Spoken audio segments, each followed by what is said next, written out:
Okay. So great 11 தரம் 11ல் முதலாவது பாடம். ரைட். எண்கள் சம்பந்தமான பாடம். விகிதமுறு எண்கள், விகிதமுறா எண்கள். அது விகிதமுறு எண்களாக இருந்தால் அது முடிவுறு தசமமா மடங்கு தசமமா என்று நாங்கள் கலந்துரையாடப்படுற ஒரு எண்களை பற்றின ஒரு எண்களை பற்றி விலாவாரியாக பேசக்கூடிய ஒரு பாடம் மெய்யெண்கள். ரைட். ஸோ இந்த பாடத்தில் பயிற்சி 1.1 அந்த பாடத்தை தான் நாங்கள் பார்க்க போகிறோம். ஸோ அதில் இந்த பயிற்சி செய்கிறதுக்கு முதல் சில அடிப்படையான விஷயங்கள் நாங்கள் தெரிஞ்சிருக்கணும். 1வது விஷயம், விகிதமுறு எண்கள் என்றால் என்ன, விகிதமுறா எண்கள் என்றால் என்ன. அடுத்தது விகிதமுறு எண்களாக இருந்தால் அவைகளை எப்படி தசம வடிவில் எழுதுகிற, அந்த தசம வடிவங்கள் முடிவுறும் தசமங்களா அல்லது மடங்கு தசமங்களா, இப்படியான விஷயங்கள் நாங்கள் தெரிஞ்சிருக்கணும். ஸோ அந்த அடிப்படையில் விகிதமுறு எண்கள் அப்படின்னு சொல்கிறது, இப்போ உதாரணத்துக்கு ஒரு எண் இருக்குதுன்னு எப்பவுமே 2 அப்படின்ற ஒரு நம்பர் இருக்கின்றால் இதில் பின்ன வடிவம் 2ன் கீழ் 1. இதே மாதிரி ஒரு 4 இப்படின்னு எடுத்தோம்னால் இதில் வடிவம் 4ன் கீழ் 1. அல்லது ஒரு இன்னொரு முழுமையான பின்ன வடிவ ஒரு எண்ணை எடுப்போமே, ஒரு பின்னத்தை எடுப்போமே 1ன் கீழ் 3. ஆகவே இது ஒரு பின்னம். இதில் இப்போ நீங்கள் பார்த்தீங்கன்னா விளங்கும், இதில் இதை பொதுமையான வடிவத்துக்கு பொதுமைப்படுத்தி எழுதினால் ஏஓபின்னு எடுப்போம். சரியா? மேலே இருக்கிறேன் ஏ, கீழே இருக்கிறேன் பி. ஆகவே ஏன்றது ஒரு முழு எண்ணாக இருக்கணும் கட்டாயம், பின்றதும் ஒரு முழு எண்ணாக இருக்கணும் கட்டாயம், நிறைவெண் அல்லது முழு எண். ஆகவே இப்படி இருக்கிற சந்தர்ப்பத்தில் தான் நாங்கள் சொல்லுவோம் இந்த எண்களை விகிதமுறு எண்கள் அப்படின்னு சொல்லுவோம். இப்போ உதாரணத்துக்கு வர்க்க மூலம் 2 அப்படின்றது நாங்கள் கருதினால் இதுக்கு நாங்கள் படிச்சிருக்கிறோம். இதுக்கு வந்துட்டு தசமத்தில் ஒரு முடிவுறாத ஒரு தசமத்தில் என்ன செய்யும், ஆன்சர் வரும், விடை வரும். இது நாங்கள் தரம் 10ல் 2வது பாடம் வர்க்க மூலம் அப்படின்ற ஒரு பாடத்தில் நிறை வர்க்க மூலம் அல்லாத எண்களுக்கு வர்க்க மூலம் காண்ற பயிற்சியில் செஞ்சுருக்கிறோம். அப்போ இந்த அடிப்படையில் இது ஒரு விகிதமுறா எண், விகிதமுறா எண் அப்படி என்று கருதுவோம் நாங்கள். ஆகவே விளங்கி கொள்ள வேண்டியது இதுதான், நாங்கள் எந்த எண்ணையும் ஏயின் கீழ் பி என்ற ஒரு வடிவத்தில் எழுதலாம். அப்படி எழுதுகிற நேரம் ஏ என்றதும் ஒரு முழுவெண் அறிக்கணும், பி என்றதும் ஒரு முழுவெண் அறிக்கணும். இப்படி இருக்கிற சந்தர்ப்பத்தில் தான் இந்த எண் ஒரு விகிதம் உறும் எண்ணாக கருதப்படும். அல்லாத நேரத்தில் விகிதமுறா எண்ணாக இந்த எண் கருதப்படும். அடுத்தது விகிதமுறும் எண்களை 2 வகையாக நாம் என்ன செய்வோம், பிரிப்போம். விகிதமுறு எண்களை நாங்கள் 2 வகையாக பிரிப்போம். அது வந்துட்டு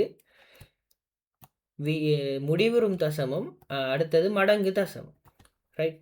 ஆகவே விகிதமுறு எண்கள் 2 வகையாக பிரிக்கப்படும். முடிவுறு தசமம், அடுத்தது மடங்கு தசமம். முடிவுறு தசமம்ன்றது ஏதோ ஒரு புள்ளியில் அந்த தசமம் எண் முடிவடையும். மடங்கு தசமம்ன்றது ஒரே விஷயம் ரிப்பீட் ஆகும், மடங்குகளாக வந்து கொண்டே இருக்கும். உதாரணத்துக்கு ஒரு மடங்கு தசமம்ன்றது இந்த கேள்வியில் இந்த உதாரணத்தை எடுப்போமே, இந்த இருக்கிற உதாரணங்களை இதில் 4ன்றது 4.0. ஆகவே இது ஒரு முடிவுறும் தசமம். 1/2 2ன்றது 0.5 தானே. ஆகவே 0.5 0 0 0 இறுதியில் 0 என்று சென்றால் அது ஒரு முடிவுறு தசமம். உதாரணத்துக்கு அடுத்தது 11ன் கீழ் 8, இது வந்துட்டு 1.375 0 0 0. ஆகவே 0ல் முடிகிறதுனாடி இதுவும் ஒரு முடிவுறும் தசமம். ஆனால் இதே பின்னணியில் இந்த கேள்வியை பார்த்தால் 211ன் கீழ் 99, இது வந்துட்டு 2.131313 இப்படியோ கண்டினியூ ஆகும், தொடர்ச்சியாக செல்லும். ஆகவே இது ஒரு முடிவுறா தசமம் அல்லது மடங்கு தசமம். 13ங்கிற ஒரு இலக்கம் மீண்டும் மீண்டும் வருது. ஆகவே இதை நாங்கள் சுருக்கி எழுதுவோம் 2.13 அப்படின்னு எழுதுவோம். அதே வகையில் இந்த கணக்கையும் பார்த்தால் 5.1133 என்று தான் இருக்குது.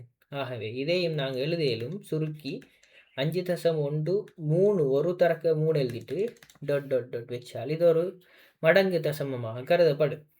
ஆகவே நான் நினைக்கிறேன் நீங்கள் இது சம்மந்தமான ஒரு ஐடியா ஒன்று எடுத்திருப்பீங்க. அடுத்தது, ஒரு எண் விகிதமுறு எண்ணால் அல்லது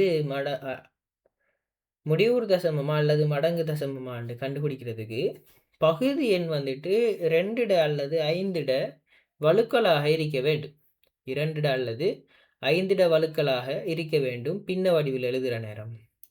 அப்போ 2 அல்லது 5 வழுக்களாக இல்லாத சந்தர்ப்பத்தில் அந்த எண்கள் மடங்கு தசமமாக என்ன செய்யப்படும், கருதப்படும். இப்போ பயிற்சி 1.1 தான் நாங்கள் செய்ய போகிறோம். இப்போ 3/4ன்றது இந்த முதலாவது இது எல்லாமே விகிதமுறு எண்கள். ஏனென்றால் எல்லாமே ஏயின் கீழ் பி என்ற வடிவத்தில் இருக்குது. அதில் ஏயும் முழு எண்ணாக இருக்குது, நிறைவெண், பியும் நிறைவெண்ணாக இருக்குது. ஆகவே இது எல்லாமே முதலாவது விஷயம், இது எல்லாமே விகிதமுறு எண்கள்ன்றதை விளங்கிக் கொள்ள வேண்டும்.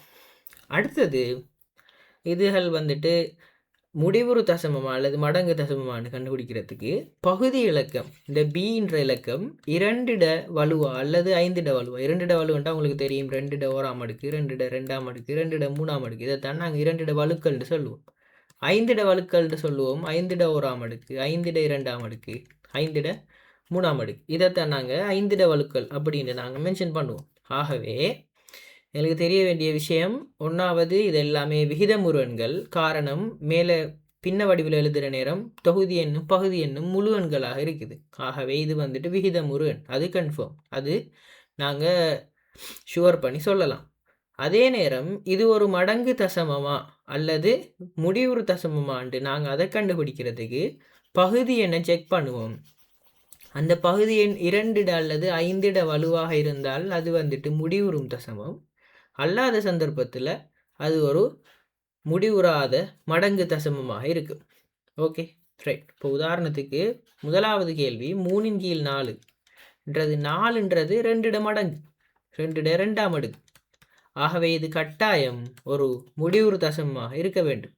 நாங்கள் ஆல்ரெடி சொல்லிட்டோம், 2 அல்லது 5 வலுக்களாக இருந்தால் பகுதி எண் என்னவாக கருதப்படும், முடிவுறு தசமமாக கருதப்படும். ஆகவே இந்த கணக்கில் இது ஒரு முடிவுறு தசமமாக கருதப்படும். இரண்டாவது கணக்கிலையும் தான் 5/5. இரண்டாவது கணக்கு 5/5. ஆகவே இங்கே பகுதி என்ன அடிக்கிறது, 5 1ஆம் அடுக்கு. ஆகவே 5/5ன்றது ஒரு என்னவாக கருதப்படும், முடிவுறு தசமமாக கருதப்படும். இதுவும் ஒரு முடிவுறு தசமம், இது ஒரு முடிவுறு தசமம். மூணாவது கேள்வியை பார்த்தீங்கன்னா விளங்கும், 3/7. ஆகவே 7என்ற ஒரு இலக்கம் 2 வலுவும் அல்ல, 5 வலுவும் அல்ல. ஆகவே இது ஒரு மடங்கு தசமம், இது ஒரு மடங்கு தசமம். 5/9 பகுதி எண் 9. ஆகவே இதுவும் மடங்கு தசமம். இங்கே இதுவும் மடங்கு தசமம். 32 2 5ஆம் அடுக்கு, 2 வலு. ஆகவே இது ஒரு முடிவுறு தசமம். 33 என்ன, 33 ஒரு 2 வலுவா 5 வலுவா அல்ல.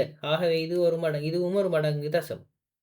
13/10, 13/10, சாரி 13/50.